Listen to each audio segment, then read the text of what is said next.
That little crack in the quiet,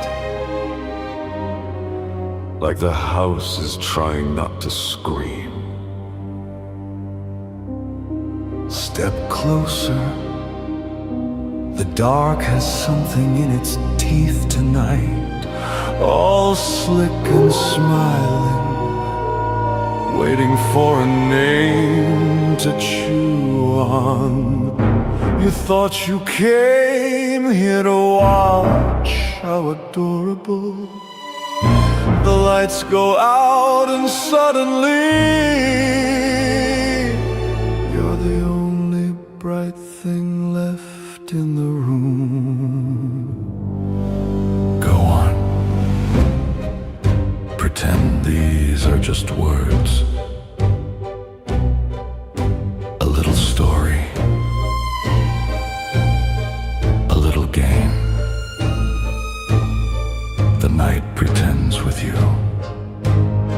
Until the moment the sound cuts the air, freezes, and whatever's standing right behind you finally decides to say your name.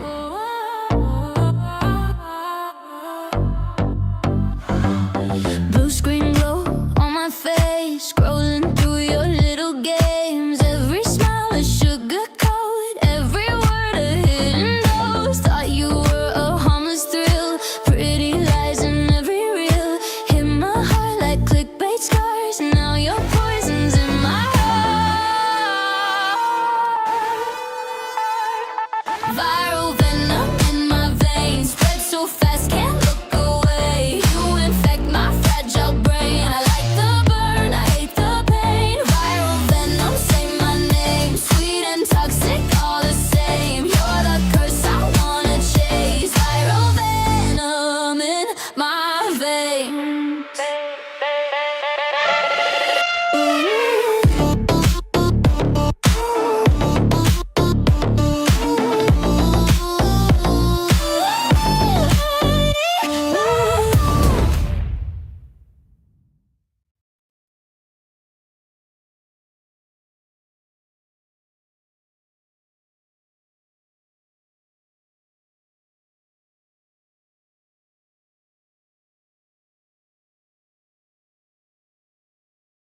We're gritted in the stroke, yeah, dying on the dance floor. Body to the beat like we don't live here anymore. Screaming with the dead, with the living, with the dead. If we gotta go, then we go where we stand.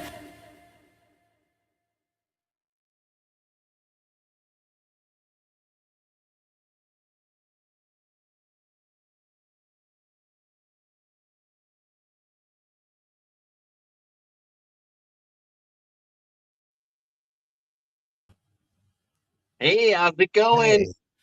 Hey, I love that intro. I just love watching that intro. So good. The song is catchy. It is. I love it. Yeah, it's viral venom in my veins. It's really good. We have a super exciting guest tonight. It's none other than John Wallace from the Flower City Butcher. He's also going to be in Foul Deeds. We're filming First Jason's Foul Deeds music video Saturday, February 28th and Sunday, March 1st in Pittsburgh. And John is going to be Claudius. So the theme of the video is it's Hamlet, but they're all vampires.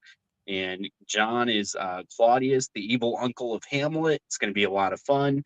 For anyone out there that hasn't joined the cast, you only have a few days left to join. Make sure you check it out on Kickstarter and join ASAP. You only have a few days left to go because we have to tie it up and go film soon. So join First Jason's Foul Deeds on Kickstarter today. And if you are unable to donate, if you're unable to join but still want to donate, we have producer credits and merchandise and all kinds of cool things. If you're unable to donate, though, please help us out by sharing the link with your friends so we can get as many eyes on it as possible.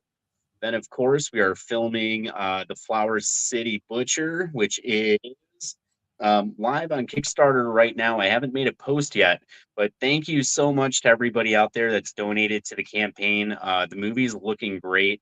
Our previous film was Friday the 13th Blood Loss. I probably have a Blu-ray here somewhere. There it is, Friday the 13th Blood Loss. And it was pretty pretty good for what it is. We knew it was a low budget fan film. We still had a good time filming it, and we ended up winning over a dozen awards for it in almost every major category. But with the Flower City Butcher, it's actually looking like a lot better than Blood Loss did, and it's an original movie, so we can actually get that on streaming platforms, and we have more distribution options and things. So it's definitely a project that I think you guys should consider joining if you haven't yet. We have a lot of good people attached to it. Um, that campaign's active right now. You can sign up for a custom acting role, official producer credit, screen use merchandise, autographed items, and more. If you're unable to donate, again, help out by sharing the campaign. Real quick, we'll go through sponsors. We don't have that many, so it's good for us. The first one is, of course, Stag Mountain Films, one of my favorite production companies. Stag Mountain Films and Jeremy Hirsch are the team that is helping us behind the Flower City Butcher. Thank you so much to Jeremy and Stag Mountain Films. We appreciate all the support very much. Thank you for being one of tonight's incredible sponsors. The next one, of course, has got to be Phantom Flame Candles, candles for the undead, the coolest candles in the whole world. If you guys like candles and horror, I don't know what you're doing if you don't have one of these. Check out Phantom Flame Candles on Facebook. They also have a website. Thank you so much to Phantom Flame Candles for being one of tonight's sponsors. And then we will bring out our guest here. But first, let's give a fun shout out to, of course, Final Girl. So Final Girl is our clothing company. There you have Katisha Shaw. She's the star of the upcoming movie Boop, which is based on some popular characters. Final Girl, we don't dress victims, we dress survivors. We have all kinds of cool merchandise available through the Scare Zone. You can sign up at scarezone.net today. You guys know that we have all the cool Monster Series shirts. There's Rachel D'Amico, Mandy, Marissa. Let's see who else we have here. This is Model of the Month and Nadira Durant Morales. We have Ariana Harris and Haley Hansen and a bunch of others. Here's real quick Katie Lynn Wolf and Katisha. So check that out. Sign up for your Monster Girl stuff. And then we have the brand new Heartbreaker series. Here's a new one for Katisha. And there's Dawn Kruger and Shannon Held and Spooky Brew, and oh, there's a cool Foul Deeds poster. Guys, check out Foul Deeds. Of course, it's on Kickstarter. There's only a few days left to join. And then okay, that was from the other show. All right, but look, we also have Heartbreaker mugs. There's Haley's mug, there's Rachel's mug, Katie's mug, and now introducing the all-new Final Girl teddy bears. Check it out. There's Katie, there's Nadira, there's looks like some of Katisha again. There's looks like Shannon, and there's Spooky Brew. Sign up for it today. And Mandy's telling me some stuff here in the comments. Katisha's movie is based on the Dizzy Dishes characters. Thank you. It looks awesome too. But I just wanted to mention Christopher's joined Final Girl. He's our newest model, and he has his own merchandise available on the Scare Zone. It's at scarezone.net. You get the official Christopher Lee Jansen Heartbreaker series T-shirt, mug, and teddy bear. And I believe he has his own code. If you use code Christopher, you save 5% on your entire order. If you sign up this month, that includes acting roles, producer credits, and all the other cool stuff that we have. So anything on the website, use code Christopher, save 5%, and help Christopher Lee Jansen, the newest and the coolest Final Girl model of all time. Mandy saying, I have to have time to make you all look like Victorian Gothic vampires. All right. And then Dizzy Dishes. Oh, okay. She's saying you have to join the cast today because we're cutting off the perks because Mandy needs time to make everyone look like Victorian Gothic vampires for the music video. I think awards should be in a form of a food basket, like a cookie basket. Yeah, maybe they should be. Maybe that I don't know. Here she is, too old to big. Look at me not drowning in the shower tonight. I saw the intro this time. I love it. Hey Anthony, hey Bestie. Also, seriously, the coolest theme song ever. It is a great song. It is the coolest. And why can't I find the? Oh, there it is. What's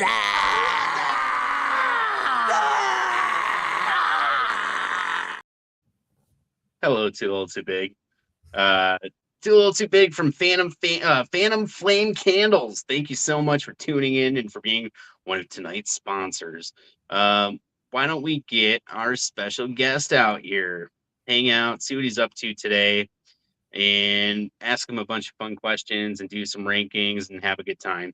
So, without any further ado, here is uh, the coolest pro wrestler of all time. He's the scariest monster I've ever seen in my entire life, and he's a great actor too. Here he is, none other than John Wallace.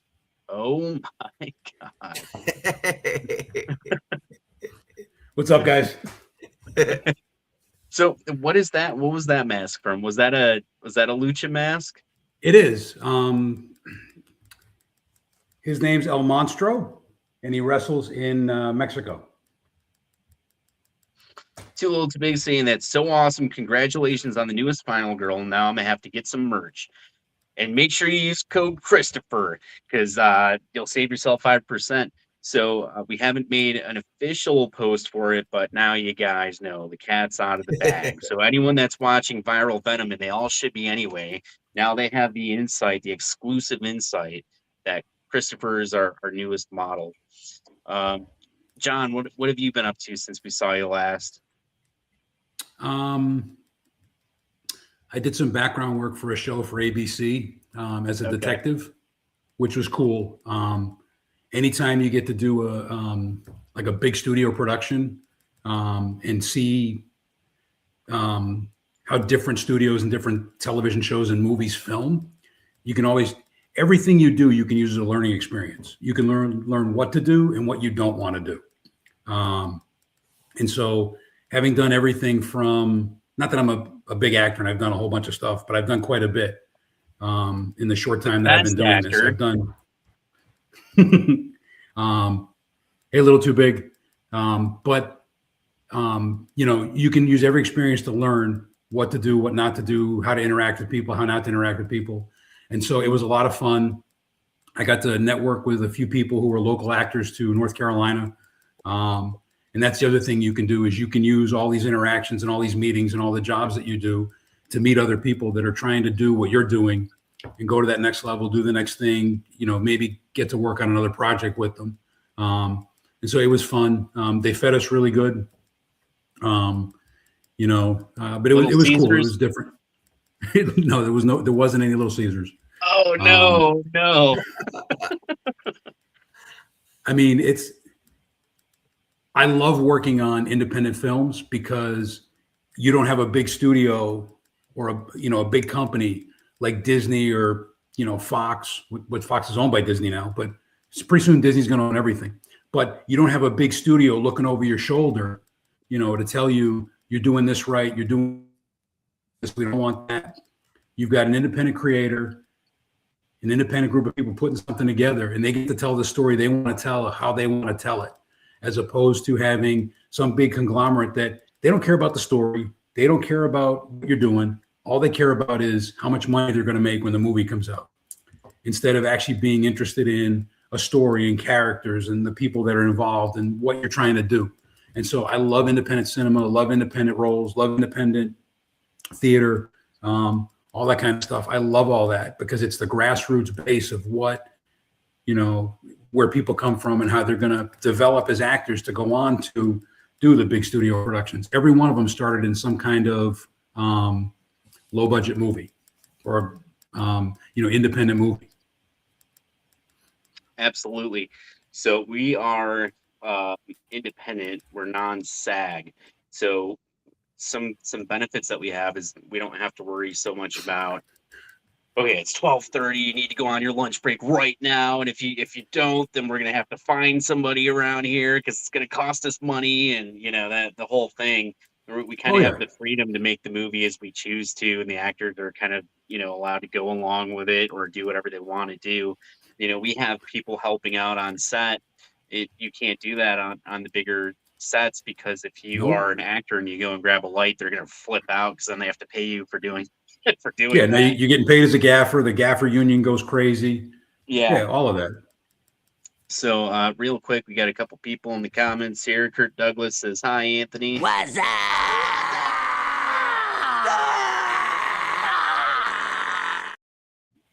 Hello, Kurt Douglas. And then we have Crystal Lynn Masterson here, another brand new final girl. She says, "Hi, all." What's up?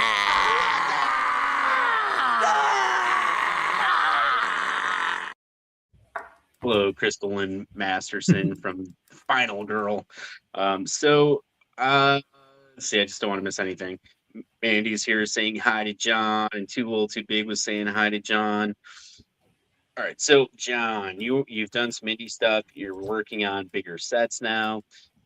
What sort of things I don't think we've ever talked about this, but is there anything like, I'm just gonna come out and say it. I'm always telling people that they should have nice headshots. They should try to get a professional demo reel together. They should get a resume and these things. There are other people that are in the independent film community that will flat out tell people that you don't need headshots, you don't need demo reels, you don't need that stuff. Well, I think that's true when you're first getting started. I think that for those people, and of course, everybody that gets involved, they're doing it for different reasons. Some of Yeah. them are just doing it to cross off bucket list items or whatever. I get that. Not everybody's going to jump in and want to spend a bunch of money and try to make a career out of it. But for the people that are trying to make a career out of it, trying to get to the next level, my advice is always to have those things because, in my opinion, it's not going to hurt them. If anything, Yeah. the headshot's like a calling card. If the casting director can see your headshot and decide, oh, do I think they might be right, and kind of go from there. If you have a demo reel, they're able to see you. They can see what you look like. They know it's not doctored image. They can see how well you act or don't act, and they can get a feel for what you've done or what you're able to do and decide whether or not they want to cast you in their movie. So for me, I always say that those things are good to have. There are other people that are making independent films that will tell people not to get those things. Don't get those things. Give us your money instead. I don't want to send you somewhere else to pay someone to to do your headshots or whatever. But in your opinion, do you agree with me that those are things that could benefit these people, or do you feel that it's not really needed? So I don't think it hurts. I think if you've got professional headshots, a demo reel, you've got a real, you've put together a true acting resume. And there's plenty of examples online if you just Google acting resume. Also think about all the different skills that you have that might be unique to you. So I actually played baseball and ice hockey as an adult. I still play competitively in a couple of different leagues. And so I've seen movies or roles where they're looking for people who can play hockey, can play basketball or baseball, or know like different martial arts or things like that. I get typecast. I don't want to say typecast, but I've played a sheriff, a security guard, or a soldier 6 times already because I've got military experience. I was a bomb squad technician for a while. So I've got like the background, the look, the lingo, the movement, all those different things were part of my job in a previous life. I've got a lot of firearms experience. I was a defensive tactics instructor. So I've got all that stuff that I bring to a role. It's easier to have somebody who has a group of skills and have them try to act than it is to take an actor and be like, okay, this is how you handle a gun. This is how you breach a door. This is how you dismantle an explosive. This is how you ice skate. This is how you do a one-timer from the slot. This is how you catch. This is how you hit a ball. So if you've got these different skills that are unique to you, that make you a unique individual that somebody might be looking for, you want to put that on your resume. as silly and unrelated as you think it is to acting, if they're looking for actors if they're looking for people to be in a movie about hockey players, they're going to want people that can play hockey. If they're doing a movie about professional wrestlers, they're going to want people that look like wrestlers or people that are actually wrestlers. And so those kinds of things help. The other thing I think too, and I met a couple of actors at a meet and greet on a military base, and they were like, "Are you still active duty?" I said, "No, I retired years ago." And they're like, "What are you doing now?" And I said, "Well, I just started acting." And they were like, "No way, really?" And I said, "Yeah." And I told them I was in a movie. I was in a movie with practical effects monsters, and I showed them a couple of pictures. They loved it. They said, "We love practical effects monsters. That's really cool." I told them I was getting ready to do the Flower City Butcher, but they gave me some great advice, and they said, when you're starting out, no role is too small. Don't just look and try to do like big studio stuff, because I know a lot of people that do that. I met some in the last several months that I've been doing this. Everything they've been chasing is something from a big studio or a big production company, and everybody's looking for that. And the thing is, when you first start out, you're not going to start off in the NHL or Major League Baseball or as a weekly guest star on Law and Order. You're going to start out down here, and you're going to be doing background roles or independent films, independent productions, and you're going to work your way up. And if you just focus on big studio stuff, you're not going to get it. So one of the people I was talking to said, "You've done more than I've done in a shorter period of time." And I said, "Well, it's because I'm willing to travel, because I've gone to Louisiana, New York. I'm going to Pennsylvania 3 times in April to film. Actually twice in April and once at the end of this month for Foul Deeds. I'm going to Texas to film a movie. I'm a sheriff in that one too, so that'll be the 7th time I'm a cop or a soldier." But don't try to focus on one area. Be very open and receptive to doing smaller roles with smaller production companies and independent films to broaden your resume, give you experience, give yourself more breadth, more depth, and more things that you can do. Because again, every experience you'll learn from it. You learn what to do, or you learn what to do, or you learn what not to do. And so the more you do, the more you're going to learn, the more you get experience, the more you add to your resume, and the more you'll bring to the table next time you come up for a role. So it's a good idea to have those things. The short answer to your question is yes. Just checking. So we have a couple people here in the comments that are excited to see John on with us tonight. Oh my God, it's Christian Bester, award-winning actor from Law and Order SVU and FBI Most Wanted. I'm not supposed to tell you guys, but he's going to be a Love Story too. Have you guys ever seen American Horror Story? Yeah. He's going to be on Love Story. It's a new one. Don't tell him I told you. He'll get pissed. He'll get real. So he's here. He's saying hi, guys. What's up?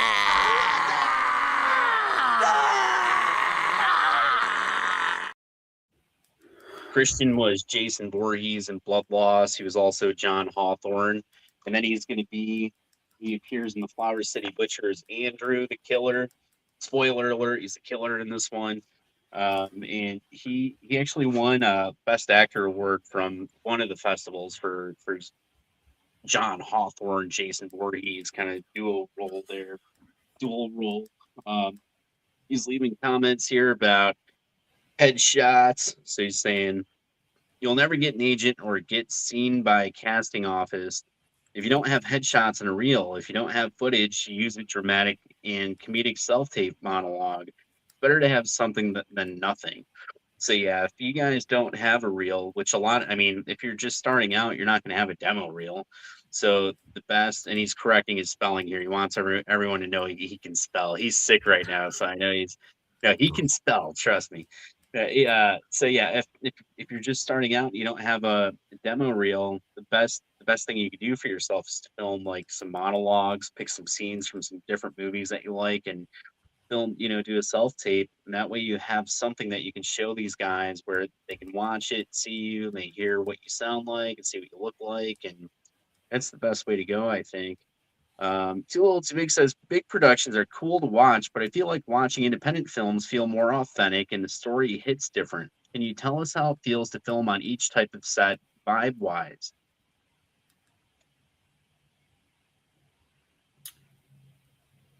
So independent productions, there's more of like a friendly family atmosphere.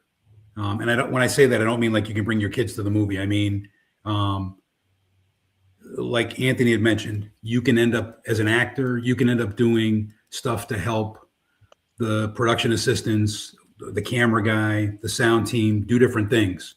Um, you'll hear a phrase "flip the world," and what that means is they'll be having a camera set up on one side of a shot, and they'll move it to the other side of the shot to get a different perspective.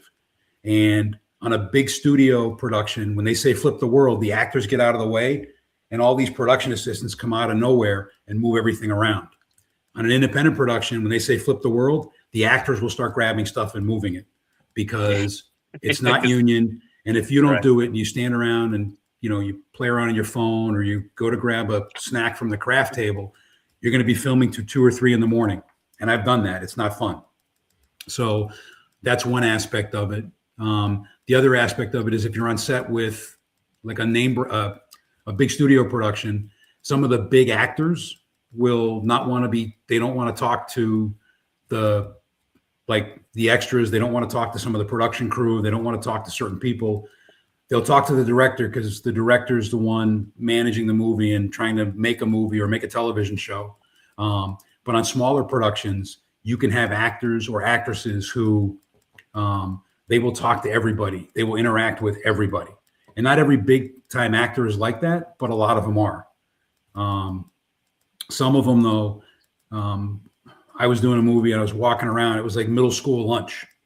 All the seats were taken, and the star of the movie was sitting at a table by himself off to the side. He had nobody sitting at his table. And I said, "The hell with it. I'm just going to ask." And I walked up and I was like, "Excuse me, is anybody sitting here?" He goes, "Oh, have a seat, bro." And so I sat down and had an hour-long conversation over dinner with Richard Grieco, who really nice guy. He's the guy that took over 21 Jump Street, the television show, when Johnny Depp left. And Johnny Depp's first movie, by the way, if you don't know, footnote, fun fact, he was in the original Nightmare on Elm Street. That's the first thing he ever did. And now he's Jack Sparrow and Edward Scissorhands and all these other characters in all these big studio movies. But his original thing was a teenager that gets killed by Freddy Krueger in the original Nightmare on Elm Street. So, don't make fun of and don't play down or downplay independent cinema, because a lot of independent movies wind up being the launching point for a lot of these people a lot of these actors that are now famous and more well known. So that's some of the differences between independent films and studio films. There you go. So, yeah, we have the horror icons on sets with us, like Ari Lehman. He's the original Jason Voorhees. Boy in the from Lake. Friday the 13th, the Boy in the Lake. I've seen him interact with fans. He'll sit there and tell stories about filming Friday the 13th, and he'll talk about Betsy Palmer and Tom Savini and the whole thing. He takes his time with people. He gives them all the time of day, is what I'm saying, is what I'm trying to get at. We've had him on set where he's signing autographs for everybody in the cast. I'm telling the cast, like, hey, let's get the scene shot. We're here to make a movie. Let's get the scene shot. And then, as soon as we're done, they're running to the counter to get he's like, all right, come on, who wants something to say? You want me to sign something? And then they all kind of like bum rush him with their stuff. And he sits there and he signs it all for him, and he'll take selfies and all that stuff. Beatrice is the same way. She was Amanda Kruger, Freddy Krueger's mom, the Nightmare on Elm Street franchise. She'll sit there and tell stories and hang out and tell crack jokes and stuff. She's super funny. So that's what my experience has been like with these kinds of celebrities. I've had I've had mostly good experiences. Like 9 out of 10 is it's good. So that's been my personal experience with working with different people. Oh yeah. All right. So we are, I don't know, like 30. We started late, but we're like 30 minutes in probably. You guys want to do some fun movie rankings and we'll come back and we'll hang out for a few minutes. Sure. Yeah, All right, yeah. let's Let's do it. let's do it. So what I'm going to do is I'm going to share my screen with everybody, and you guys got to promise me not to pay any attention to those open tabs because they're not good. I'm telling you. And then there's social security numbers and account and routing and all that stuff's pulled up. Just ignore all that stuff because there's You no think I'd have money all there. that memorized by now? Yeah. Yeah, Christopher knows all the numbers. Each week he's like trying to get. He has like the next number to get. All right, so we're gonna go ahead and share the screen and do some fun movie rankings. These are all 90s movies. So everybody in the comments, what we'll do is you guys will be able to see it too, and we won't be able to see your comments, but what we'll do is we'll go through, we'll rank all the movies. We want everybody in the comments to rank them with us, and then once we're finished, we'll come back and we'll compare notes and see how much trouble we're in. All right, so here we go, everybody. Sharing the screen. Screen is being shared. John's looking for open tabs. Don't do it, John. Just delete your browsing history when you're done. That's all you got to do. You guys see it? All right. All right. Mhm. I think it's good. You guys can see that, right? So here's what the chart looks like. It's like grade school, right? We have A, B, C, D, F, and at the top above A is super. That's like the very best, like God tier, whatever we want to call it. And then at the very bottom, this is for movies that we haven't seen. So we're going to go through, take turns and grade each movie, and then put the ones that we haven't seen on the bottom. But I think we've probably seen all these. So it's just a variety. It's not all horror. It's a variety, a nice, healthy mix of different 90s films. We want you guys to rank these with us. Christopher is going to kick it off with Home Alone. Oh, I might have to take that straight up to the top right off the bat. Right next here. Yeah, I don't right, think we're there's starting- anywhere else to go with that one. It's Starting strong. What do we say about Home Alone? Anything you can say about the movie?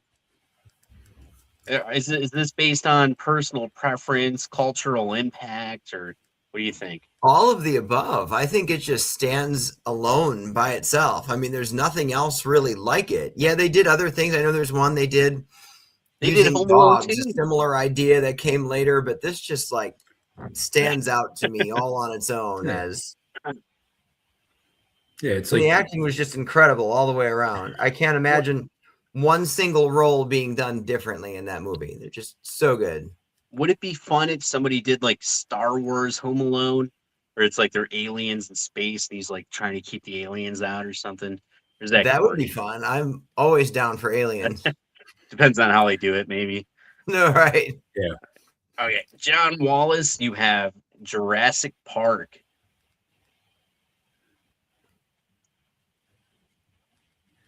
is that the original Jurassic Park? Yes, sir. Yeah.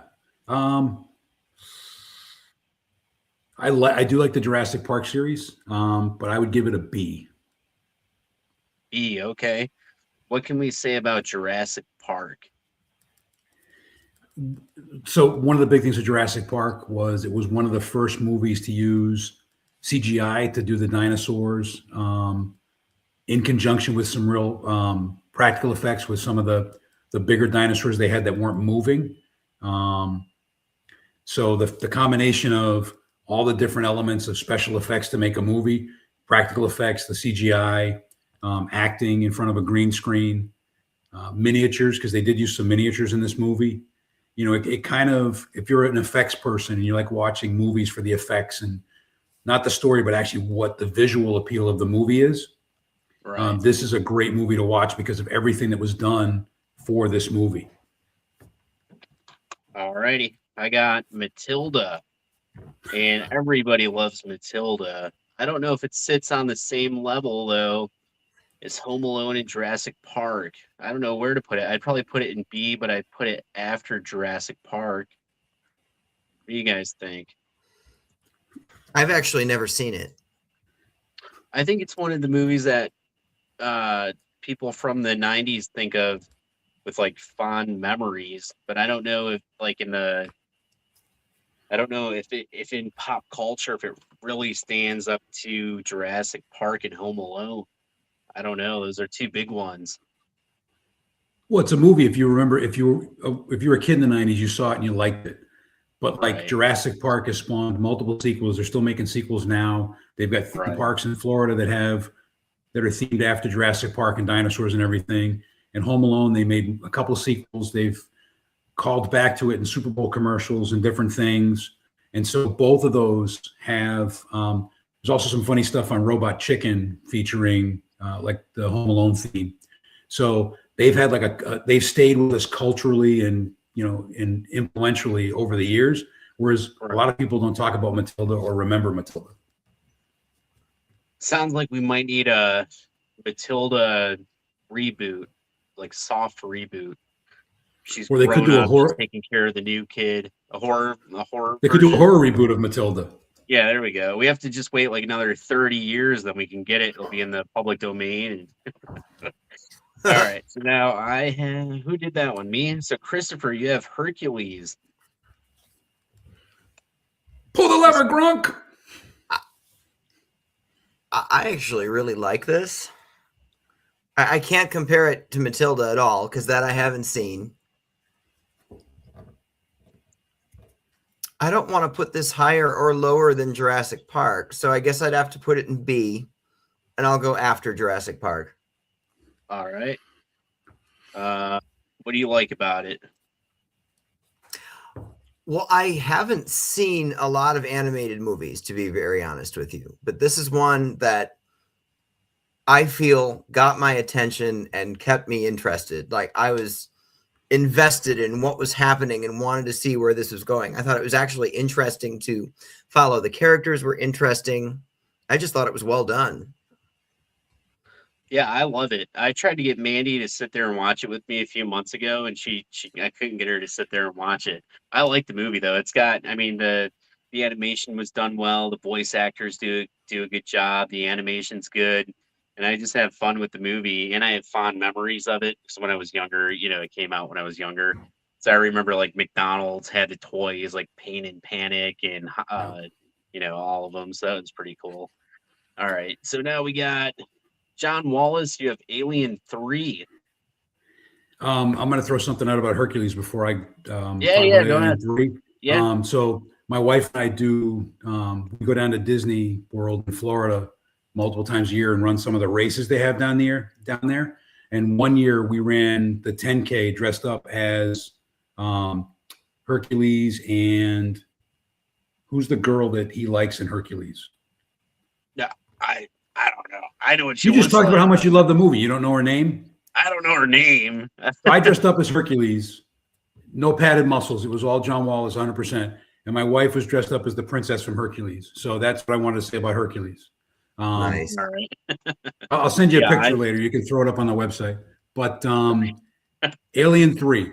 So Alien 3, Alien I was 3. excited for this. I actually saw this in the theater the day it opened. I was really excited to see this. I remember I was too young to see the original Alien in the theater. The Kenner Toy Company came out with this 4.5 tall alien action figure that was so terrifying and so terrible that parents went crazy and protested and had it pulled out of the toy stores. John, your If you can wife is find- here. Your wife is here. She says that the character's name is Meg. Okay, so I was Hercules and my wife was Meg. Yep, just throwing that out there. So Kenner had this toy. They pulled it off the shelf. If you can find one, even if it's not in the box, it sells for a couple $1,000. It's crazy. So I was really excited when I actually got to finally see the first Alien, and then Aliens. With Bill Paxton and the Space Marines and everything. Fantastic movie. And then I saw this, like I said, opening night in the theater. And it was a letdown. The alien effects were good, but I thought the story was weak. I didn't think it was a good follow-up to Aliens. So I would give this a C. Okay. And if you're a Sigourney Weaver fan or an Alien fan, I apologize. I think this is one of the weaker of the Alien movies. Oh, I love Sigourney Weaver, but I agree with you completely. It just didn't live up to even the second one. I'm Completely I'm agree. trying to think back. This might not live up to the fourth one. This might be the worst one. I think that's fair. From what I'm trying to think back, is this isn't the one where they're.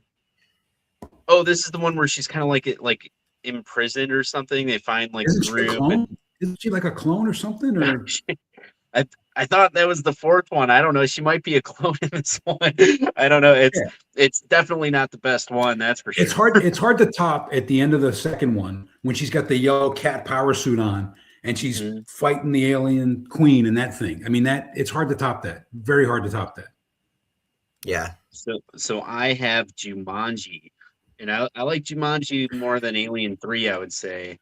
I'll put it up there with like Hercules, somewhere in that kind of realm, I think. Robin Williams there.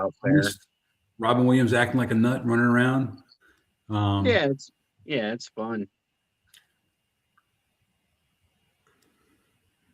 What do you guys think about the remakes, Jumanji remakes? I didn't see a remake. I like them both. My wife and I liked them both. One of the things I thought was great was when they changed characters. So like Danny DeVito had to be the character was Danny DeVito ends up in The Rock. And so now you have The Rock acting like Danny DeVito and, doing his impression of Danny DeVito in this, 6'4", 250-pound, pure muscle frame, but he's acting like 5'1.5", chubby, bald Danny DeVito. I thought that interaction was hilarious. Have you seen The Smashing Machine? Not yet. That's one I think you'd enjoy that because you like The Rock and you probably like MMA. So I feel like that's one that you would probably like. Okay, so we got past Jumanji. I love Jumanji, and the remake and the sequel to it are fun too. And I think they're coming out with a third one, if I'm not mistaken. Well, right after they did Jumanji, they did a movie called Zathura, which is a book written by the guy that wrote Jumanji, but it's about a space game. Mm. It's the same kind of thing. These kids. Go ahead. Oh, I was just going to say with the remake, they kind of switched it up a little bit in the sense that in the original, I guess Robin Williams is trapped in the game, but we don't see that. In the movie, we see the game kind of coming into our world. But then in the remake and the sequel to that one, everybody's going into the video game. Yeah. Well, in Zathura, it's just like Jumanji, where they find this space board game and they start playing it, and all this space stuff starts happening in their house. Like there's asteroids flying through the kitchen, aliens running around the house. Similar to Jumanji, but it's a good watch. I always forget about that one, probably because when I was younger, I just loved Robin Williams, and when it came out, he's not in that one. So I was probably like, oh, yeah. I got to give it another shot though. Go back and see what I was missing out on. Christopher, you have Scream. I will put Scream in A, actually. And I mean, I love what they did with the slasher genre. There's just enough there to make it stand out and stand apart from the rest.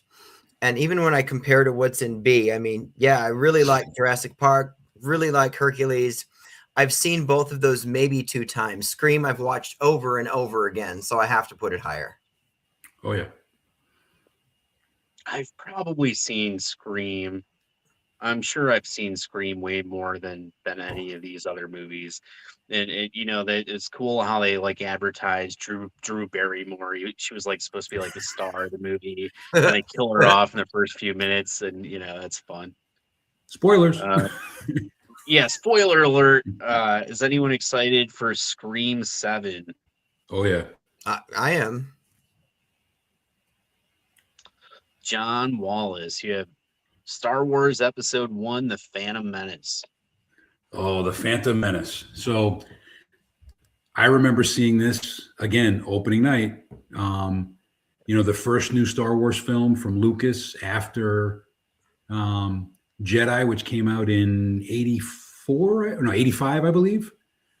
So 15 years later, he's coming out with this, the first new Star Wars movie.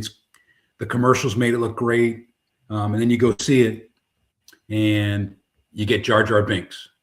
And if you're a Star Wars fan, you know about the whole theory of that Jar Jar Binks was actually a Sith Lord. And that was the whole plot that was going to be the twist, was that in the second movie, you find out Jar Jar's the Sith Lord who's in charge of everything. And people hated the Jar Jar Binks character so much that George Lucas dropped that entire subplot from the movie. So when I first saw this, I hated it. And then I've watched it a couple times since I originally saw it. And I think there was so much hype and so much fanfare and so much anticipation for this new Star Wars movie to hit the screens that it wasn't going to live up to the hype. It was one of those things where it could have been the greatest Star Wars movie of all time, and fans and critics would have tore it apart just because there was so much hype and so much speculation and so much stuff. Like, they tried to keep a lot of things secret, a lot of things under wraps. And it just, when it came out, it didn't live up to the hype. But if you go back and watch it again years later, because I think, yeah, it's like we're on the 25th anniversary of this movie this year or last year. But if you go back and watch it now, it's actually a good movie. So I think it's the most underrated one, or one of the most underrated ones. Yeah, I definitely give this, I'd put it in a B. I'd give it a B. This is the last time we got practical Yoda. Where would you put it in B? I'd put it at the front of B. Okay. Like if there was a B plus category, I'd give it a B plus. So this is the last time we got the Yoda puppet. They made it, for this movie. And then after they came out with Attack of the Clones, they went back and they made him a CGI puppet in all the new releases of Phantom. But no, I think it's one of the better. Honestly, I think it's one of the better Star Wars movies. Oh, yeah. It's just, there are things that people, like you mentioned, Jar Jar. They don't like Jar Jar. They don't like some of the effects, how they've kind of, how they've not held up the way that they wanted them to or whatever. But story wise, I think it's one of the closest ones to being right. It's just, it's. Well, all the things that if you watch this from, like you said, from a story perspective, all the things that it sets down that become important in Attack of the Clones and then later in Revenge of the Sith, the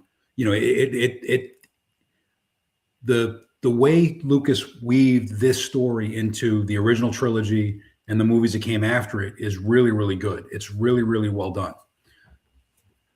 Yeah, I remember you were talking about all the hype for it and all that. I remember, like, I was obsessed with all the action figures. So I remember when this was coming out, they had like a midnight release at KB Toys where you could go and get the figures. So there's all these people trying to run in and grab all the figures. I remember getting like Darth Maul, and it was pretty cool. And I saw it in theaters when it came out.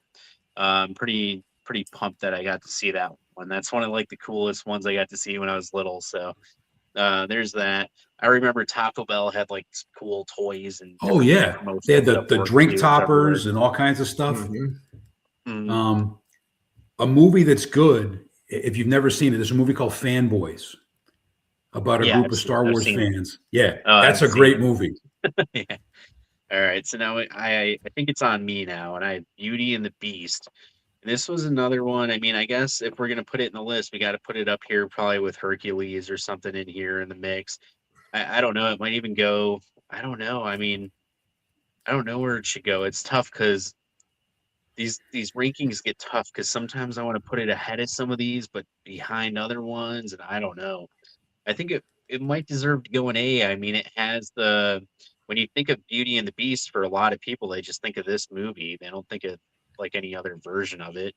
The animation's good, the music's good. It's one of those kind of like classic Disney animated films. Oh yeah. I don't know what else they could have done to really make it better. It's like, we might not always go back and watch it, but it's probably deserves to be up pretty high, I think. What do you guys think? I agree with you. I mean, it is one of those movies. It lives up to like the classic Disney pantheon of like Snow White, Sleeping Beauty. It's in there. It's got all the things you expect from a Disney movie. It's a cartoon, but it has incredible character development, a great story, incredible visuals. I mean, it's in there. Yeah. Christopher has Hook. Oh, I love this movie.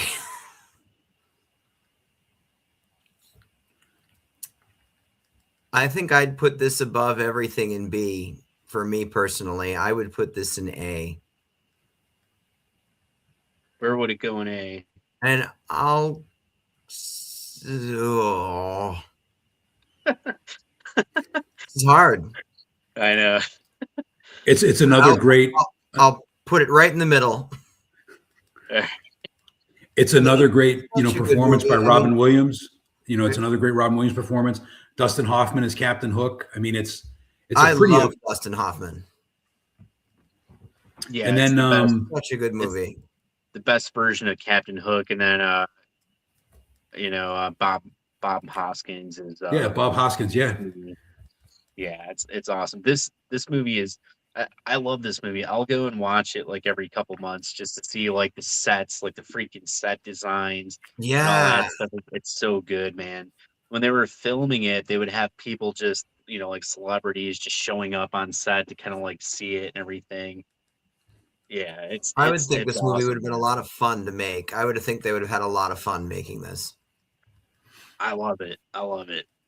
All right, John, you have Happy Gilmore. So I love this movie. I'm a big Adam Sandler fan. I loved his comedy CDs, his albums that he did. I loved him on Saturday Night Live. And before all that, he was there was a game show on MTV called Remote Control, and he was on that as Stickpin Quinn. But I would put this if I could. Again, I wish there was like a B+ category or an A- category, but I would put this up in the B category. It's just so silly and goofy to find this, really terrible hockey player who suddenly becomes very good at golf because Apollo Creed helps him. In the wise old sensei Yoda type character helping Yeah. Happy Gilmore in the Star Wars Luke Skywalker role, become very good at using the Force and playing golf. I would put this in B, probably ahead of Matilda, but behind Jumanji. Okay. I just had this one on the other day, maybe like a day or two ago. Have you seen Happy Gilmore 2?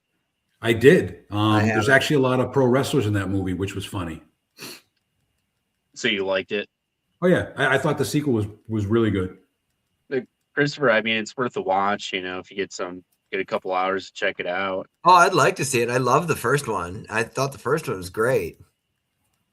I have Pocahontas, and I guess it's only fair to put Pocahontas with Beauty and the Beast, I would imagine.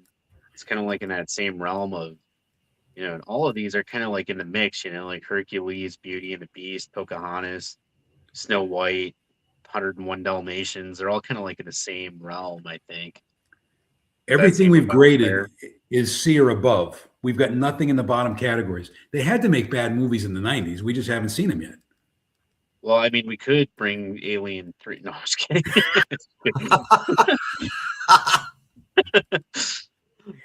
Okay, so yeah, I mean, good music again, good animation, good voice acting. It's all good. There's nothing really bad about any of those 90s, like, iconic kind of Disney animated films. Well, I'm sure there are probably some bad ones, but none of them are on this list, I don't think. Even if Disney makes a bad movie, though, I mean, visually, it's got all the animation and all the colors and the characters and everything, and there's songs.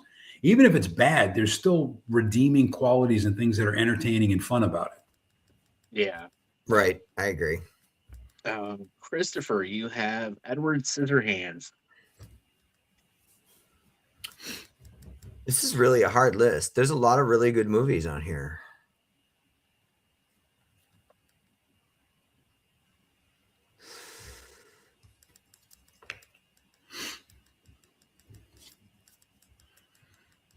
A part of me wants to take this all the way up. I'm going to go with S. It's just so different. And just visually, it's incredible. It's Tim Burton. Tim Burton's like that. That's a Tim Burton signature. You get the quirky Right. characters, the quirky background, the quirky story.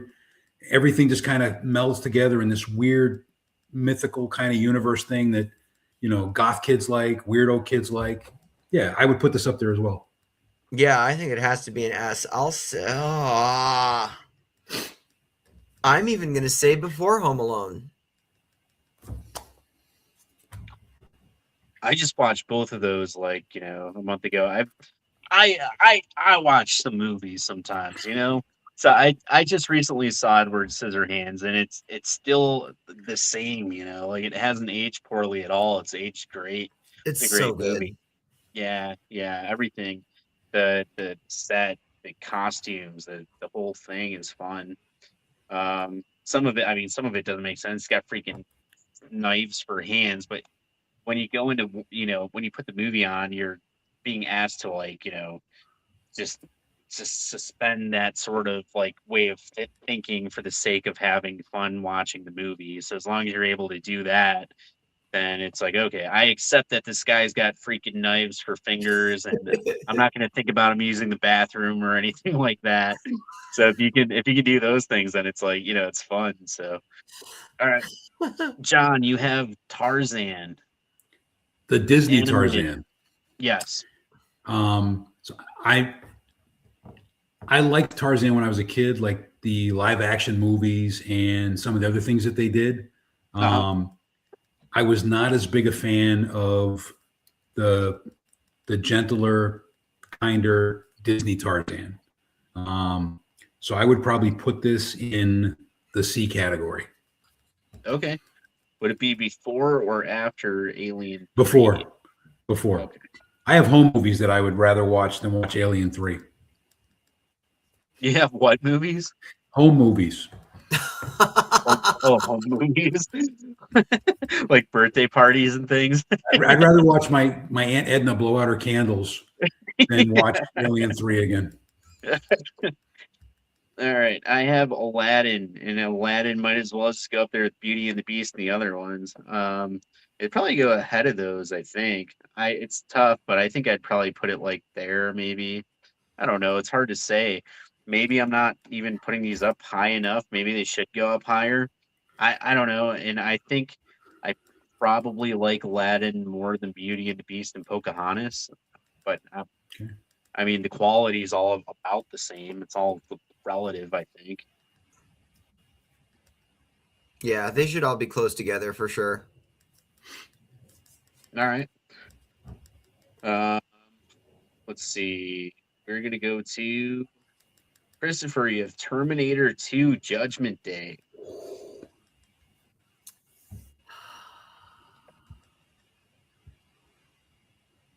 I think I like Terminator 2 right about as much as I like 1. I like them both.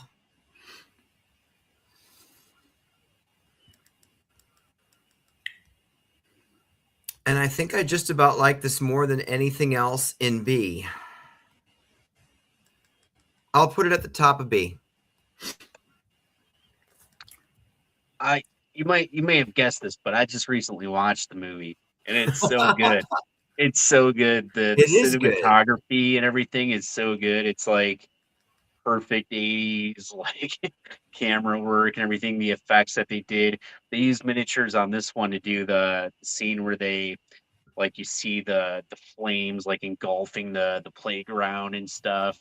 They had built like a miniature set. They shot it up with like a blowtorch or something, and they filmed it. But I like the movie. I like it. It's Arnold Schwarzenegger's iconic role. I think it's his So most good. iconic one, Terminator franchise. Some good comedic bits where the T-800 is trying to learn like 90s slang and try to interact with the kid, young John Connor. He's like, hasta la vista, baby, and all the silly things that, he's trying to learn the slang. And then the kid's like, we can't kill anybody. So he's changing his programming and, some of the funnier things that happen through their interaction of the kid and the robot. Very, very good stuff. What do you think about all the Terminator movies that came after Part 2? Were any of them good? Some of them, again, they're very good visually. They do try to live up to the mythology and continue the storyline. The problem with a time travel movie, I've always found, is the more you try to do where you go back in time to change something, you can really start getting a very convoluted, very difficult to follow story from like the first movie, like to the fourth movie. Some of them were good and they had some good effects, and they all had good effects, but they had good storylines, good ideas, and some of it doesn't deliver well when they actually filmed it. Yeah. Yeah. The first two are definitely the best ones. And then after that, for me, it's like I've watched them all, I've watched them and, enjoy them for what they are, but they don't hold up to the first two. Right. Nope, the first two are definitely very, very good. And still, like, even to this day, like, if you don't know any better and you're watching Terminator 2 and, Schwarzenegger's like the bad guy in the first movie, like when it's setting this one up, you're, following it.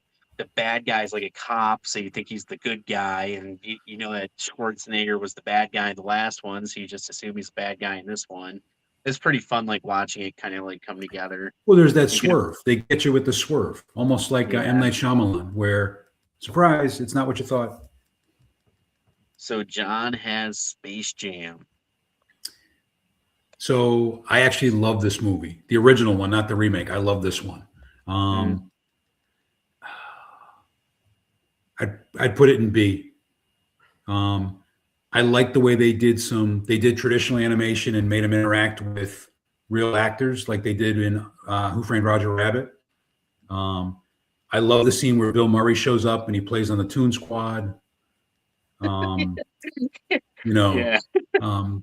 They had that crazy, at the time they had like the best rappers in hip hop. So it was Be Real, LL Cool J, one of the guys from the Wu-Tang Clan. They all came together to do the rap song for the Monstars team. And it's just a really good song, catchy beat. It's like, the theme of it is we're the monsters, we're better than everybody else.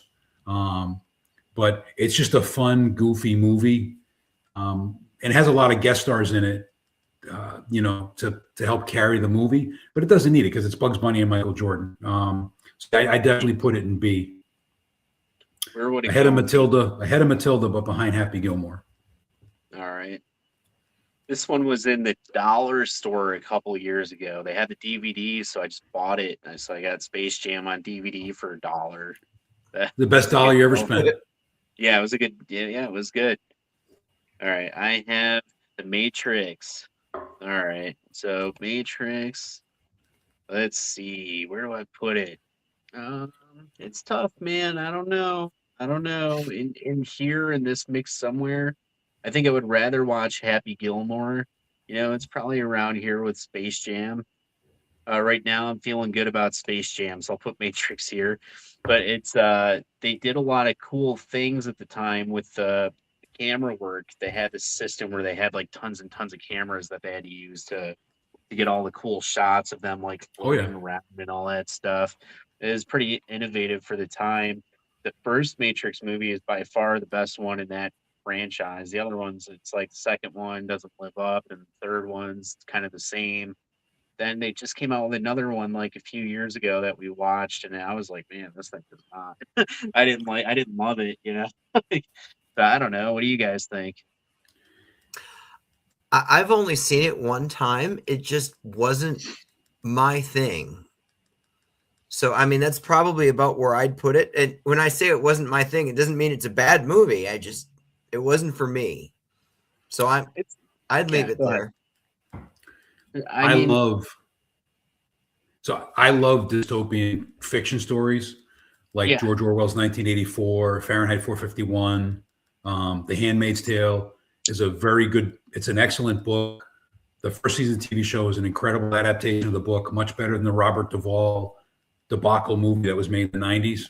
And then the rest of that television series, I've seen the first 3 seasons, and I read the sequel book called The Testaments by Margaret Atwood. but I'm just a big fan of dystopian fiction. And so when this came out and I saw it, the whole idea of humanity being used as a battery, spoilers, everybody, sorry, humanity being used as a battery to power these intelligent machines that have taken over the planet, and the whole small band of humans that are fighting against them. I thought that was amazing. And right in there with like all those dystopian fiction things that I love. This movie used a lot of really cool, it has a ton of camera work, like Anthony mentioned, but it did use a lot of pioneering CGI early on, and some of it's not very good. If you watch this movie, you'll see some CGI that looks terrible. But it was one of those movies where they were breaking new ground and leading filmmakers down a new path, to use more CGI in less traditional filmmaking to make things and worlds and images that you couldn't get any other way. So even though the CGI is poor, this, kind of set a new bar for filmmaking with, the things that it was trying to portray in this movie. So I'm a big fan of this movie. I like it too. I just don't know. It probably, would change from day to day. Like, depending on what kind of mood I'm in. Would I rather see Jumanji, something like kind of like bright and fun, or, I don't know. It just, for me, it kind of depends. I think it could kind of go anywhere from like lower C to like mid B or something like that. Where would you put it on the list? The first one I'd probably put it in the A category. All right, let's put it up there. Would you put it ahead of these Disney movies, or where would you put it? No, I wouldn't put it above. I'd probably put it between Hook and Aladdin. Okay. The reason I say that, part of it is I'm not a kid anymore, even though I act like one and I still buy toys and all that nonsense. Yeah. And I still go crazy when I see Mickey Mouse at Disney World, or if I see Wally or Tessie, the mascots for the Red Sox, I still go cuckoo bananas. But I'd rather watch a real movie than a cartoon most days of the week. Fair enough. I mean, it's a good movie for sure. Part of me wishes Terminator 2 was ahead of it, but that's all right. Let's see. All right, so that was me. I had Matrix. Christopher has Hocus Pocus. I love this. I've seen it over and over and over again. I think the three of them, just the way they blended together to create the dynamic of that movie is incredible. Where do you think it goes? Well, I'm definitely going to have to put it ahead of Matrix, since I said that wasn't my thing. So I guess I'm going to have to take it all the way up. I'll put it after Home Alone. Okay. What do you think about Hocus Pocus 2? I liked it. I thought there were a lot of shout outs toward the original, but to me it wasn't as good as the original. Man, it's one of those movies that like you always, dream of like it having a sequel, like how long was it between the two movies? Like 20 years or something? Yeah, at least. So like for 20 years, you're like, oh man, wouldn't it be cool if they had a sequel? And they never made it. And when it finally came out, I mean, there are things that I like about the second one. I'll throw it on and watch it. But the first one's awesome for sure. So good. All right. So we got John Wallace as Toy Story. I love this movie. This was the first movie that my oldest son saw in the theater. And so for that reason, it holds a special place in my heart. But aside from that, Tim Allen and Tom Hanks doing the Woody and Buzz characters, and plus all the other incredible actors they had in at the time, like John Ratzenberger doing Hammy the Pig, Jim Varney doing the voice of Slinky Dog, the great Don Rickles doing Mr. Potato Head, just incredible characters in the movie. The whole story, they're toys, but they don't want to be toy, or they don't, they're not the toys you think of, because they're actually come to life when Andy's not around. just all around a fun movie. A lot of really funny gags, some things in there that parents get that kids don't get. If you saw this as a kid, watch it again as an adult, and there's other things you'll catch, kind of like episodes of The Simpsons. But just all around, just a great movie. Incredible animation from Pixar. I would put this up at the top in the S category. Where would it go up there? I would put it. I'd put it probably ahead of all three of those. I was gonna say it's tough, but it might be the best movie. It really is tough. So we did a convention like a few months back, and we made a claw machine of carnage that we brought with us, and I would make Toy Story references. I go, it chooses who will go and who will stay, and we had it like all decked out like horror themed and everything. So I just make jokes like that. But the first one is by far my favorite in the franchise too. I like it more than anything else that they've done with it. I mean, they've all been good movies, but I just think that this one was the best one. Well, the problem with a story like that about toys is, like you eventually run out of ideas.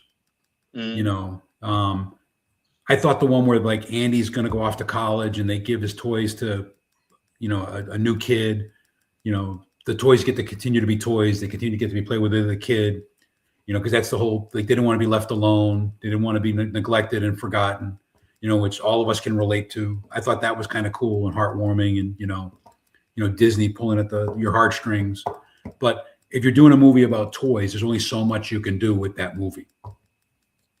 Right. Or with that, with that storyline before you start running out of ideas. And now you got to like recycle things. And then it becomes, derivative. And, in Toy Story 37, they'll probably end up, in the dump, getting trashed. They get recycled. They come back as soda bottles or something. Who knows? Right. All right, I have Casper, and there's some like I want to put it ahead of some, but behind others. I don't really know where to put it, to be honest. So I'm probably in here somewhere, like with Hook, depending on what day I'm watching it. I don't know. And part of me doesn't want to put it ahead of T2, but then part of me wants to put it ahead of some of these other ones. I don't know. It's tough. God, does it go up here in A? Does it go towards the top of E somewhere? It's somewhere in this mix. What do you guys think? I do like Casper. It's a very funny, goofy kind of kids movie. It's entertaining. It's heartwarming. My favorite scene, being a kid of the 80s, I'm a little older than both of you guys, but I liked it when Dan Aykroyd and Ernie Hudson show up as Winston Zeddemore and Ray Stantz from the Ghostbusters. Because they didn't advertise that in any of the commercials or anything, and then sitting there and seeing them show up, because that was when Ghostbusters 2 had come out. Real Ghostbusters, the cartoon, was off the air. There was no talk or anything about more Ghostbuster projects coming out. And so that was kind of like you get a little taste, a little tease of the Ghostbusters. And I'm a huge Ghostbusters fan, so that was kind of cool for me. I mean, it looks pretty good up here with Hocus Pocus, now that it's kind of up there. What do you think, Christopher? I think you can go up there. Put it right there. All right, we'll put it right with Hocus Pocus. They kind of go together. All right, so we'll go to Christopher. You have It. Oh, this is going to be really hard.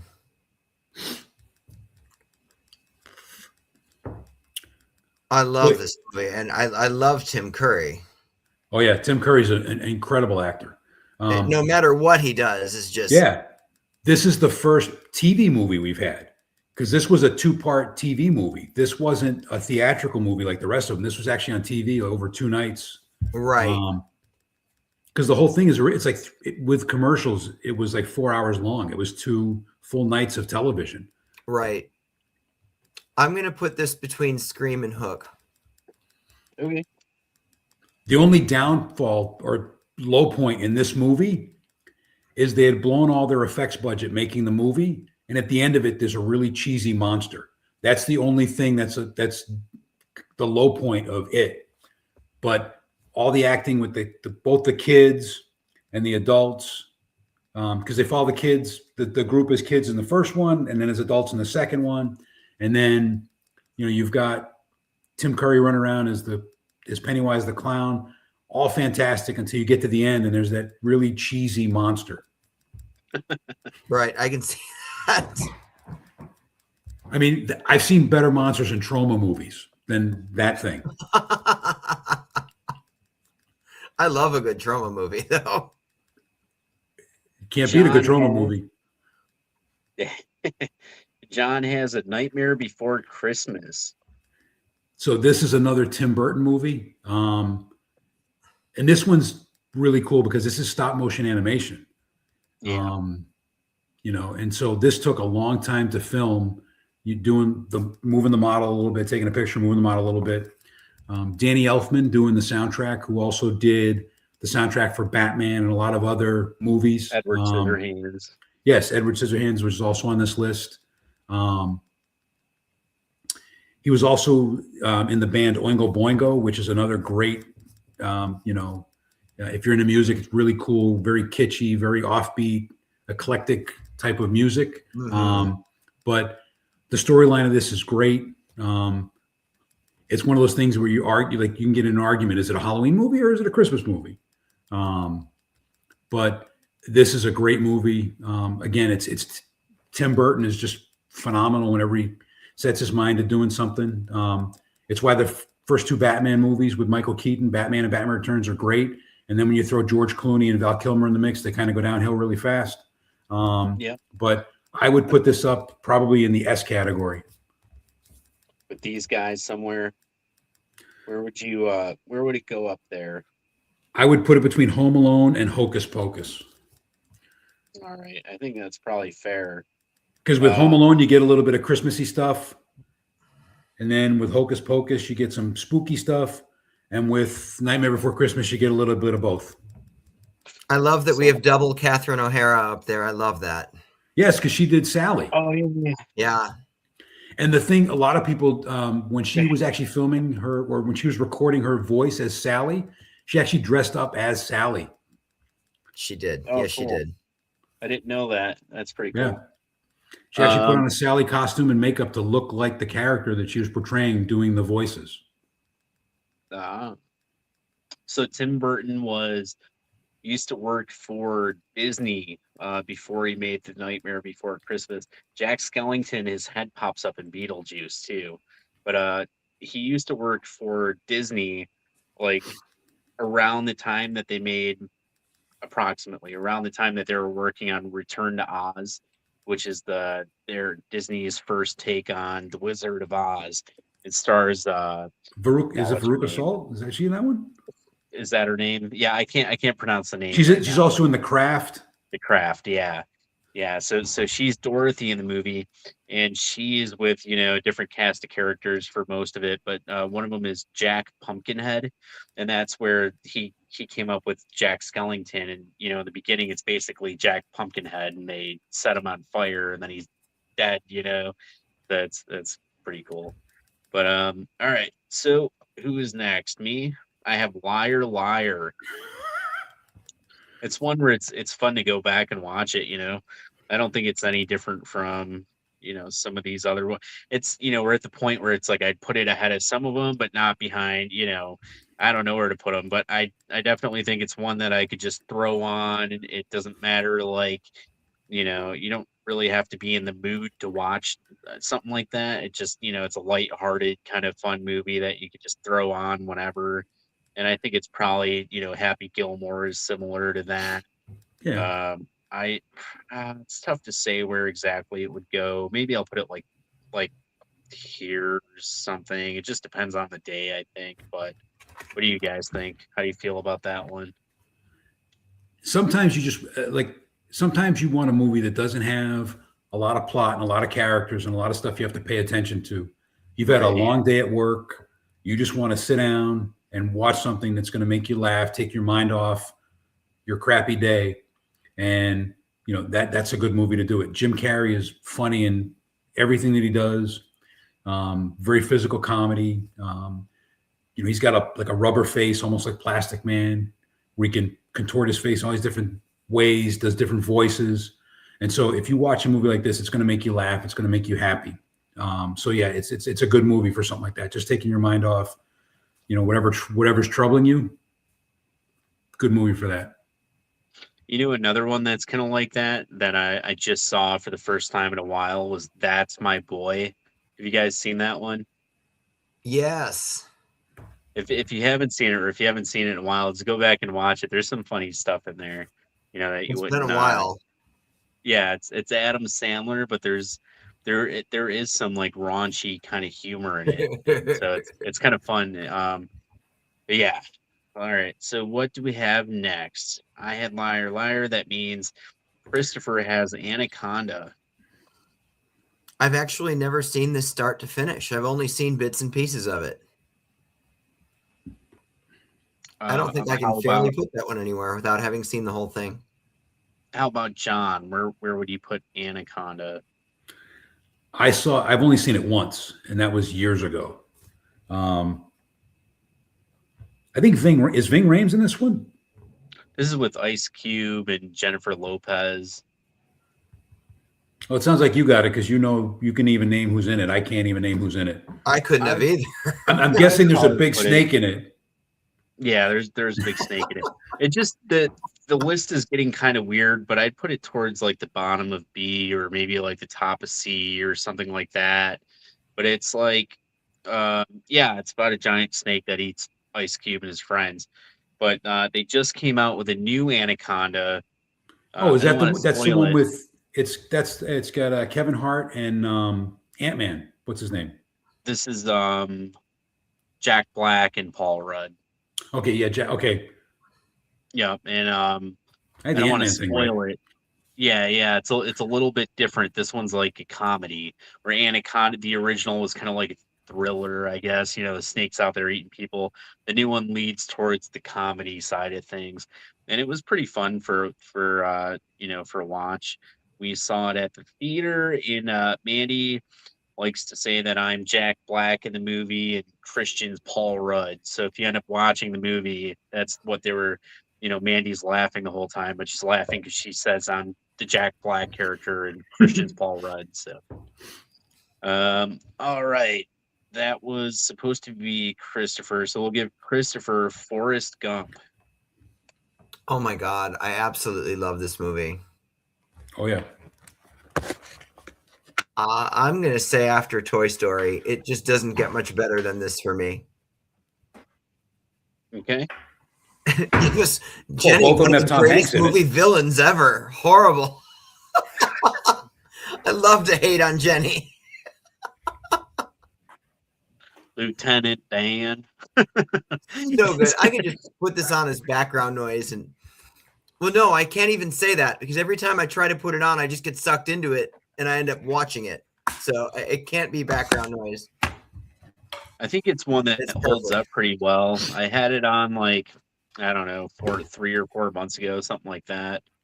And I thought it, seemed pretty much like the same movie to me. It's, it's nothing is, I don't think it's aged poorly. I think it's done a good job of holding up. What do you guys think? It's kind of like Tom Hanks' definitive kind of movie. Like if you had to pick one movie, look, he's there. Toy Story and Forrest Gump. Is that what you guys said before? Yeah, with the two back to back. Yeah. Toy Story. Okay, got it down. It took me a second. Yeah. Well, yeah. One of the things about Forrest Gump was the some of the amazing effects that they did, where they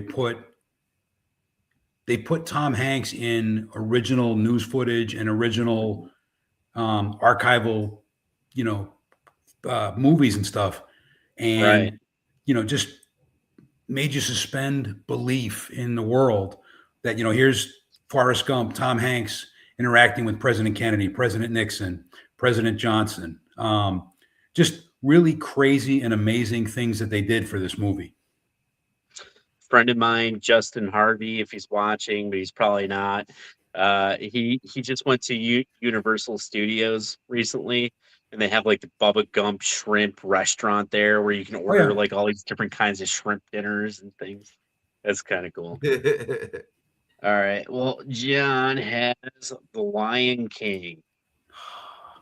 Another Disney classic. James Earl Jones playing the voice of the Mufasa. Mufasa. Mufasa. You know, again, great music. Phil Collins doing the soundtrack. You know, beautiful Disney animation, beautiful story. I would put this right up there with Beauty and the Beast, Aladdin, and Pocahontas. I'd probably put it between Pocahontas and Beauty and the Beast. This was Elton John's soundtrack, right? Not Phil Collins. Oh, you're right. You're right. I'm getting them. Phil was Tarzan. Okay, yeah. Still a good soundtrack. Oh yeah, for sure. I just wanted to make sure I wasn't losing my mind. Well, the problem, I mean, so right there we're looking at Disney animated movies, and there's 5 of them, 6 of them up there. Right. You know, and all have incredible soundtracks by pop stars that were hot at the time that have stuck with us. And, you know, it's hard to, like, once you start comparing them all in one sitting, you get them very easily confused. For sure. They're so good. Yeah, the Lion King is one of the. I mean, they're all. It's hard to say, but you know, I think Lion King is one of my favorite ones out of those '90s Disney animated movies. I saw like a stage performance of it at one point. Oh, At Disney World when I was younger, and then have you guys seen the newest live action Lion King movie? It's like Brothers or something like that. No. I wasn't aware that they made another one. Yeah, it just came out like 6 months ago or something like that. I'm probably a little bit off on the time frame, but it's about Mufasa and Scar when they're little. They grow up together, and it shows how like they split apart. And it was okay. You know, it wasn't amazing, but it was okay. The guy Kevin, is that his name? Kevin Feige. Is that his name? Yeah, yeah. Kevin Feige. Close enough. He's He probably not works. watching. No, he's not even here anyway. Fuck him. No, he's Big studio guy. yeah. Who gives a shit? He helped develop the volume, which is the stage where it's like a giant LCD, and so it's made things easier for them to film certain scenes and things. But anyway, he kind of started developing it for the Jungle Book, like the live action Jungle Book movie, and then they used that technology on the Lion King, and then they ended up using it on the Mandalorian, and then Okay. just recently they filmed scenes for Superman there.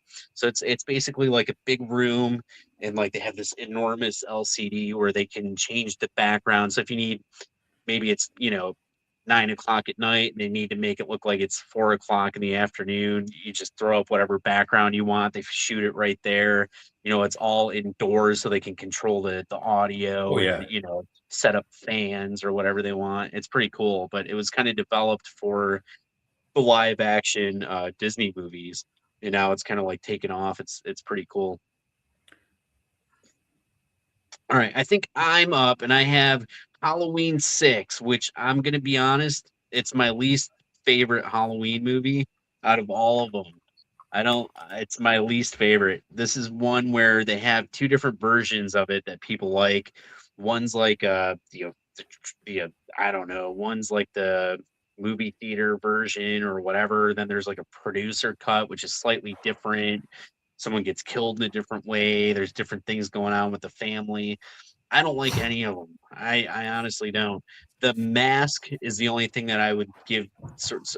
Paul Rudd's in this too, by the way. He's God, what's the kid's name? He's the kid kind of grown. He's the kid from the original one, Tommy Doyle. Right. So Paul Rudd's Tommy Doyle. He's grown up in this one. I like The Mask. It's one of the better masks in the the franchise. Up to that point, it was definitely one of the better masks. They've had some good ones come out since then, but it's my least favorite one, and I don't know. I'd probably put it right at the end of this whole list, if I'm being honest. So, what do you guys think about it? I agree. It was very disappointing. I didn't see this one. I love the original John Carpenter ones. Halloween 3, where they tried to we're going to make it an anthology series, and it kind of had a dismal thing at the box office. I did enjoy the two remakes the remake that Rob Zombie did. I thought that was pretty good. But yeah, I haven't seen this one, so I can't comment. I love the franchise, love the character. I just watched the original. I love them all. I love Part 3. Part 3 is Mandy's favorite horror movie. Part Season 3 of is the Witch. fantastic. Yeah, yeah. Season of the Witch. Season of the Okay. Witch. Yep. This one is my least favorite movie on the list. I think. Like I'd probably sit through Alien 3 a couple times before I'd watch that. I don't love Halloween 6, but We should I do. don't. Yeah, go ahead. I'd say we should, as much as we're trashing Alien 3, we should probably have a live viewing of it, and we could comment on it during the viewing. Just reintroduce ourselves to how horrible a movie we think it is. I don't even know, I don't know. There are definitely movies that I don't like as much as I like these movies. None of them are like god awful movies, but Alien 3 is definitely the worst Alien movie. Well, it's probably tied with Alien versus Predator Requiem. Like the second AVP movie. And then Halloween 6 is right there with those, in my opinion, anyway. All right, let's see. Christopher Lee Jansen has Godzilla. Oh, that's the Matthew Broderick Godzilla. Yeah, this is like the 1998 Godzilla. I think it's 98, 99, 2000, something like that. Which also had a big Taco Bell promotion. Yep. Oh, I like it. I don't absolutely love it. I have to put it lower than Terminator. I guess I'm the one that put Terminator that low. That was my fault. What did you do? It's a good movie, but it's not really a Godzilla movie. Right.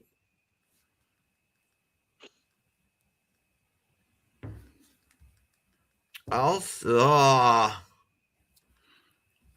A lot of the Godzilla diehards hated the design of the monster. I'm going to go after Happy Gilmore. I don't hate the movie. I remember when it came out, it was like a big deal too, kind of like, almost like Phantom Menace. Not as much hype behind it, but a lot of hype behind it. And I always enjoyed the movie, like as a younger person. The next, so like, we have like the American Godzilla movies, and then they have like the Japan Godzilla movies, which I also watch. Anytime there's a new Godzilla movie, I go and watch it as soon as possible. And Did you then see like Godzilla -1? Yeah, I loved it. Yeah, I love it. And I loved Very, very good. before that it was Shin Godzilla. Shin Godzilla, yeah. Loved it. But this one, they came out with this, and then I think it was maybe 2 years later, they came out with a new Japanese Godzilla movie, and I'm trying to think of not Final Wars 2000 Against the World. I don't know. I get all the titles mixed up. But it was Godzilla, a bunch of other monsters, and they put this version of Godzilla in that movie, and they had the two Godzillas fight each other, and they called this one Zilla, and they had the like the big green Godzilla destroy this one in like 2 minutes or whatever, because they're like, no, we have the real Godzilla kind of thing. But all right, so John has Halloween H2O. Oh, Mama said that's some good H2O. Mama always said that's some high quality H2O. Alligators is mean because I got so many teethuses and no toothbrush. Alien 3 is the devil. I I can agree with that. So this is Jamie Lee Curtis' return to the franchise, right? Yeah. Yeah. Yeah, I like this one. I would put this probably in B. Probably between Happy Gilmore and Godzilla. Yeah, it's probably in that mix somewhere, I think. I grew up like liking this one a lot. I watched all of them growing up. I didn't care what one it was. I'd watch them all on repeat. I had this one on VHS and I had the next one on VHS too, and I'd watch them both. I didn't care at the time. So yeah, this is the first time Jamie Lee Curtis comes back to the franchise. So she was in 1, 2, and then she wasn't in 3, 4, and 5.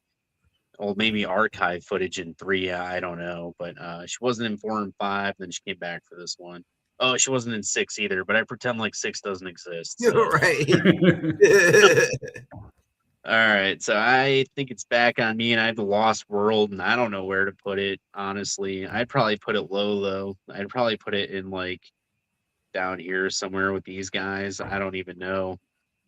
What do you guys think? Maybe you like it more than I do. I don't love this movie at all. Yeah, it's one of those, like, usually sequels aren't as good as the original, and a lot of times they're really, really poor imitators of the original, and I think that's what this ends up being.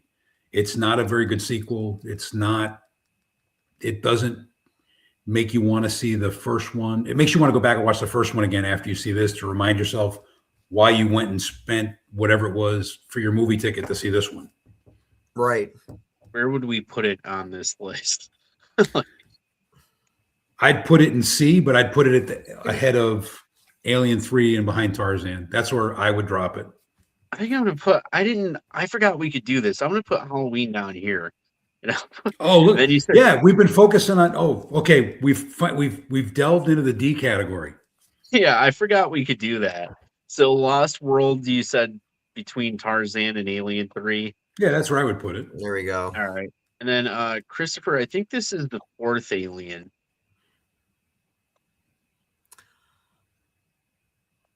I think I like this more than the third one.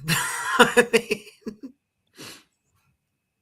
but not by that much. I guess I'll put it right before Alien 3. All right. I liked it a little more, but not much. I kind of get them mixed up. I kind of get it mixed up. I think Alien 3 is where it's like a prison, just kind of like it, like being held hostage or something. And then 4 is like, I don't know, they're on like some big ship or something like that. Neither of them hold up to the first two. Yeah. No. Not even Or close. the ones that come after, they don't hold up to AVP. The second AVP is terrible. Prometheus is good, or I like it. And Alien Covenant's good. I don't know. I like all the other ones. But yeah, I don't know. I would still watch them, but they just wouldn't be my first choice. All right. So anyway, people in the comments, let us know how we did. Nest tier, we have Toy Story, Forrest Gump, Edward Scissorhands, Home Alone, The Nightmare Before Christmas, Hocus Pocus, and Casper. Now's the moment everyone's been waiting for. We're going to go back, read the comments, and see how much trouble we're in, see if we have to lock our doors tonight or whatever the case, and then we're going to let everybody go to bed or watch some scary movie and go to bed. All right, so let's go through. Oh, man. We are in trouble. Did you guys see that? All right, let's see. Real quick, there's like a million comments here. Home Alone is Nest here, cult classic. Macaulay taught me how to survive if my parents leave me at Christmas while they go to Paris with the family without me. Jurassic Park is amazing, so good and so terrifying as a kid. Matilda was cute, high B for me. Horror version of Matilda is The Orphan. Michelle Wallace is here. She says John makes a great Hercules. She's biased, but she's not wrong. Too Little Too Big says Hercules would go after Jurassic Park, but it's amazing. The songs are catchy. Hercules after I like them all. Michelle was talking about you guys being dressed up on your wedding day. The girl's Meg. Michelle, yes, she's right. Okay, they've confirmed it's Meg. Too Little Too Big says Alien 3, let's just throw it away. Pretty much. Jumanji is fantastic. Even the new ones are hilarious. It's an A. The body switches are one of my favorite parts of the new Jumanji films. Yep. Scream is a classic. You can't go wrong popping that bad boy in on any night. Fun fact, Ahmed Best is the name of Jar Jar Binks. His last name is the opposite of his character. He's not the best. Beauty and the Beast is a hard A. Absolutely screams phenomenal. So far, I think they're agreeing with us. Hook is underrated. More people need to appreciate the movie. It's so good. Michelle says Boston. Happy Gilmore is an S. Adam Sandler is the GOAT. Okay, maybe not the GOAT, but ahead of the sheep roll for sure. Pocahontas. Or the other end of the sheep, depending what movie you watch. Yeah. Is it Jack and Jill or is it? I don't know. I'm just kidding. Pocahontas is another classic. Music, visual, colors, story, all great. Edward Scissorhands is an S. You can't help but love Edward. It's a movie you wouldn't think would be good and then becomes a fast favorite. Tarzan was super cute. NSYNC and the Gloria Estefan song. Music of My Heart is so good. I remember the music is probably the best thing about the movie, and the animation was good. It was good. Robin Williams is the best. Aladdin is the best. Robin Williams is the genie. My God, this movie was and is and always will be an S tier. She's probably So right. We probably should have put for it Aladdin, higher. let me throw out if I could throw out a fun fact real quick. Mhm. One of the things in Robin Williams' contract was they weren't allowed to use deleted scenes and outtakes to make another movie because for Aladdin, Robin Williams recorded over 4 hours of stuff that wasn't used in the movie. And so there was always this speculation that Disney might try to take all that unused stuff and make another Aladdin with Robin Williams in it. And his estate has said, absolutely not. You can't do that. It was in his contract. You can't do it. So sadly, that 4 hours of probably incredibly funny, fantastic shit that Williams did will never see the light of day. And they did the TV series, and I think they hired like an impersonator, like a Robin Williams impersonator. Well, that I don't happens a think it was lot when they do cartoons based on movies. Like there's a really funny story that Ernie Hudson will tell, and he does it much better than I will, but I'll give you the Cliff Notes version. He played Winston Zedmore in Ghostbusters, and when he went and auditioned for the role of Winston Zedmore on the real Ghostbusters cartoon, they told him, you sound nothing like the guy that was in the movie. Yeah. And he was the guy that was in the movie. Right.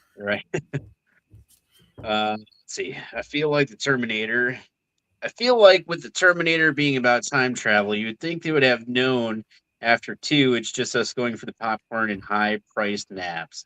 Space Jam, such a 90s classic. Matrix had all of us bending our way to low backwards and kept chiropractors in high demand. The world went spontaneously slow mode even till now. Everyone knows the Matrix. Let's see, scroll through. Fun fact: Neo became John Wick. Coincidence? I think not. Hocus Pocus is an S tier.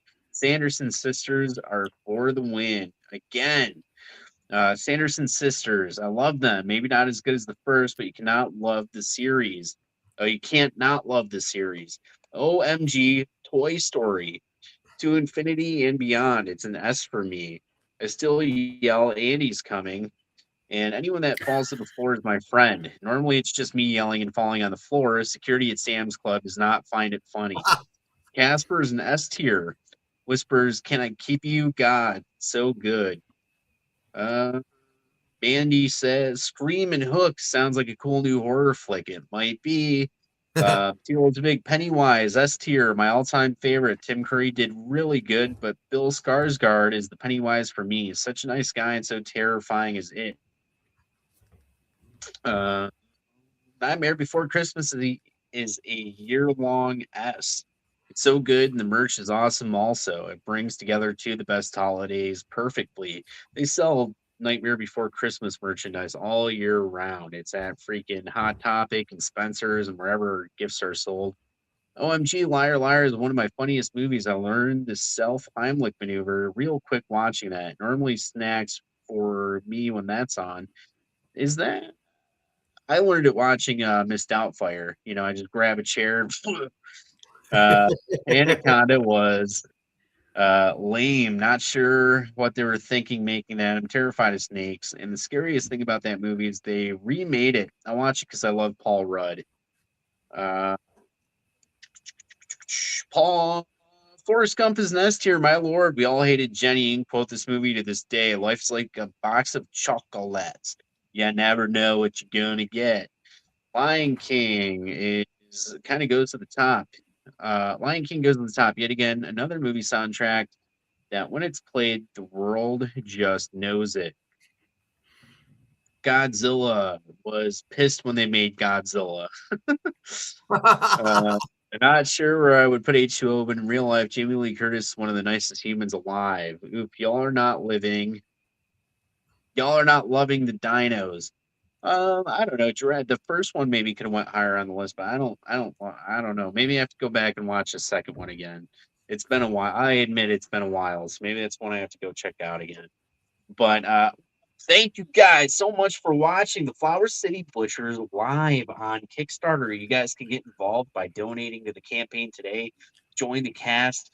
We work with people of all skill levels. If you're just starting out, it's a great way to get involved. If you're looking to add to your resume, it's perfect for you. If you want a producer credit, I say go for it. You get a producer credit today, you go to work tomorrow, you tell everybody, hey, I'm producing the brand new Ari Lehman movie. He's the original Jason Voorhees, and you quit your job, and it's all good. Bragging rights included.